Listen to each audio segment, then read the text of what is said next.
Hello friends, study classes में आप सभी लोगों का बहुत बहुत स्वागत करते हैं। फ्रेंड्स, इस समय जो हम लोगों का टॉपिक चल रहा है वो चल रहा है टरबाइन। टरबाइन में आज हम जो पढ़ने वाले हैं, टरबाइन के टाइप्स में पढ़ने वाले हैं कि इम्पल्स टरबाइन क्या होता है। हम लोग इसके पहले डिस्कस कर चुके हैं कि टरबाइन क्या होते हैं, टरबाइन कितने प्रकार के होते हैं और टरबाइन के कौन कौन से इंपॉर्टेंट पार्ट्स हैं। एक बार और टरबाइन को रिवाइज कर लेते हैं कि टरबाइन क्या होता है। तो फ्रेंड्स, टरबाइन एक ऐसा मशीन होता है जो किसी लिक्विड या गैस के काइनेटिक एनर्जी को मैकेनिकल एनर्जी में कन्वर्ट करने का कार्य करता है। जैसे आप ले सकते हैं, वाटर ले लीजिए, स्टीम ले लीजिए या एयर ले लीजिए। जब इसको आप किसी टरबाइन में इनपुट के रूप में देते हैं, इसकी काइनेटिक एनर्जी को, जो गतिज ऊर्जा होगा, उसको मैकेनिकल एनर्जी या यांत्रिक ऊर्जा में कन्वर्ट करने का कार्य करता है, जो रोटरी मोशन के रूप में हमको मिलता है। अब इस रोटरी मोशन को, जो इस टरबाइन के शाफ्ट पे रोटरी मोशन मिलेगा, इसको हम जनरेटर के शाफ्ट से ऐड कर देते हैं, कपलिंग कर देते हैं। जब ये शाफ्ट रोटेट होगा, इसके साथ जनरेटर का जो शाफ्ट कपलिंग हुआ रहेगा, तो वहाँ से हमको क्या मिलेगा, इलेक्ट्रिसिटी मिलता है। फिर हमारा काम होता है टरबाइन का, मतलब किसी लिक्विड या गैस के काइनेटिक एनर्जी को मैकेनिकल एनर्जी में कन्वर्ट करने का जो कार्य करता है, वह टरबाइन के द्वारा किया जाता है। और इसमें पढ़े थे टरबाइन कितने प्रकार के होते हैं। तो टरबाइन अलग अलग टाइप्स के होते हैं, अलग अलग यूज किए जाने वाले उसमें इनपुट। जैसे लिक्विड के यूज कर रहे हैं तो वाटर टरबाइन हो गया, गैस यूज कर रहे हैं, फिर अलग अलग टाइप्स के टरबाइंस होते हैं। इसमें हम आज पढ़ेंगे कि इम्पल्स टरबाइन क्या होता है। और क्या आज हम पढ़ने वाले हैं जो है इम्पल्स टरबाइन का, ये सिंपल इम्पल्स टरबाइन होता है। अब इम्पल्स टरबाइन भी अलग अलग टाइप्स के होते हैं, 3 टाइप्स के होते हैं। इसमें हम आज पढ़ेंगे इम्पल्स टरबाइन जो सिंपल है। इम्पल्स टरबाइन क्या होता है, जब आप देख रहे हैं यहाँ पे पेन स्टॉक के थ्रू, यहाँ पर स्टीम जो है नाजल के साथ इस इम्पल्स टरबाइन के रोटर पे जो ब्लेड असेंबल हुआ है, इस ब्लेड पे क्या कहता है, वाटर जेट को फ्लो कराया जाता है। जो वाटर जेट जो है, जब इस ब्लेड पे फ्लो किया जाता है तो रनर इसका क्या होता है, घूमने लगता है, रोटेट करने लगता है। जो रोटरी मोशन हमको यहाँ पर मिलता है, शाफ्ट के साथ असेंबल होता है जो रनर होता है। एक बकेट जो होता है, बकेट का कुछ इस टाइप का स्ट्रक्चर होता है। जब इस पे वाटर जेट पड़ता है तो रनर के साथ एक कनेक्ट है, इस वजह से रनर रोटेट होगा और रनर जो हमारा इस शाफ्ट के साथ माउंट है। तो इस तरह हमको रोटरी मोशन यहाँ पे इसके शाफ्ट में मिलता है टरबाइन पे। अब क्या होता है इम्पल्स टरबाइन में, क्या होता है इम्पल्स टरबाइन में होता है, जब इस वाटर जेट को एक फिक्स नोजल के थ्रू इसमें गुजारा जाता है, इसमें फ्लो कराया जाता है। तो नोजल में जब भी यहाँ पर वाटर जेट जाता है तो हमारा जो नोजल होता है, एक कन्वर्जेंट टाइप का नोजल यूज किया जाता है, जो इम्पल्स टरबाइन में यूज करते हैं। तो यहाँ पे इसका जो प्रेशर था, काफ़ी ज़्यादा प्रेशर बॉयलर से हमको मिल रहा था। बॉयलर से जो हमको प्रेशर मिल रहा था, स्टीम का जो प्रेशर था, अब इस प्रेशर को हमको वेलोसिटी में कन्वर्ट करना था।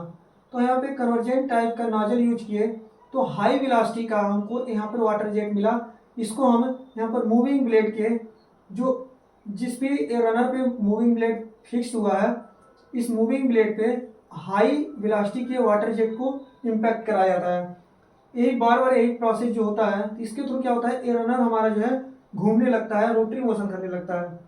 तो मतलब हाई प्रेशर का जो वाटर जेट था, जब हम इसको फिक्स नोजल के थ्रू इम्पैक्ट कराए, तो हमको अब यहाँ पे प्रेशर जो है डिक्रीज हो गया और हाई वेलोसिटी का हमको वाटर जेट मिला। इस हाई वेलोसिटी के वाटर जेट को मूविंग ब्लेड पे फ्लो कराया जाता है।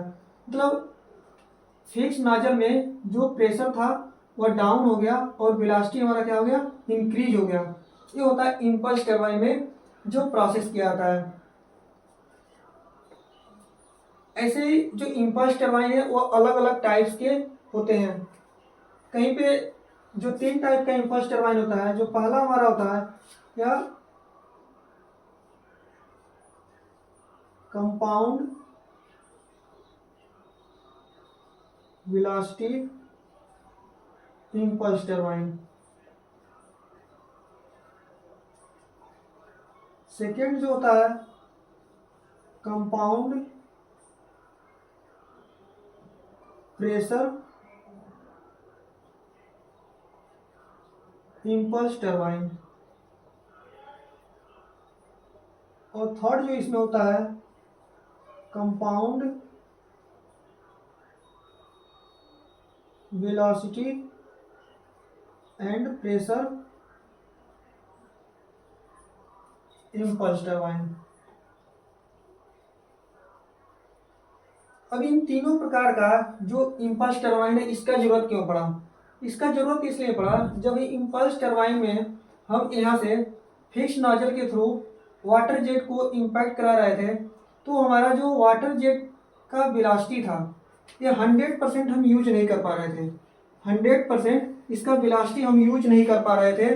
पुनः हम इसको ऐसे रिलीज करना पड़ जा रहा था, जो भी यहाँ पर स्टीम रहता था। 70% तक लगभग इसकी वेलोसिटी का हम यूज कर पाते थे, जो अपने इलेक्ट्रिसिटी जनरेशन में यूज करते थे इम्पल्स टरबाइन के अंदर।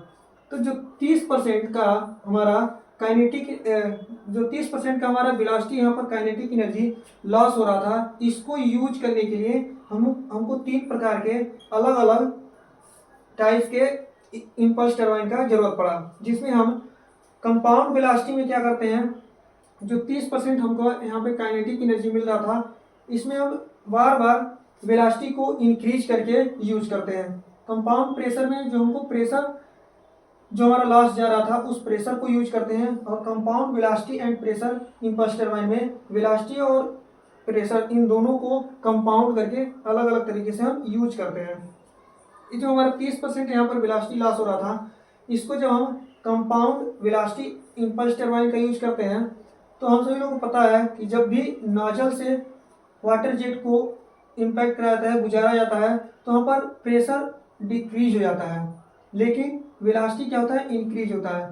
तो इस तरह से जो कंपाउंड वेलोसिटी इम्पल्स टरबाइन होगा उसमें फिक्स नोजल लगेगा, फिर मूविंग ब्लेड, फिर आगे फिक्स नोजल लगाएंगे, क्योंकि हमको वेलोसिटी का कंपाउंडिंग करना है। ऐसे जब प्रेशर कंपाउंड इम्पल्स टरबाइन का यूज करेंगे, तो वहाँ पे पहली बार जो लगेगा फिक्स नोजल लगेगा, फिर मूविंग ब्लेड लगेगा, फिर उसके बाद क्या लगाएंगे, फिर फिक्स्ड ब्लेड लगाएंगे। तो इस तरह से इम्पल्स टरबाइन के 3 टाइप्स होते हैं। इनको आगे आने वाले वीडियो में डिस्कस करेंगे और तीनों का जो है डायग्राम की हेल्प से समझने की कोशिश करेंगे।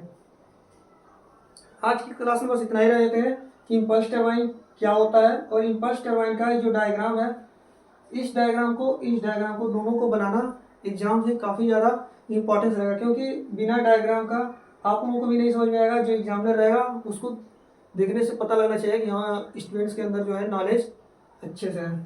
चलिए फ्रेंड्स, आज के लिए उतना ही, मिलते हैं नेक्स्ट वीडियो में। तब तक के लिए जय हिंद, जय भारत।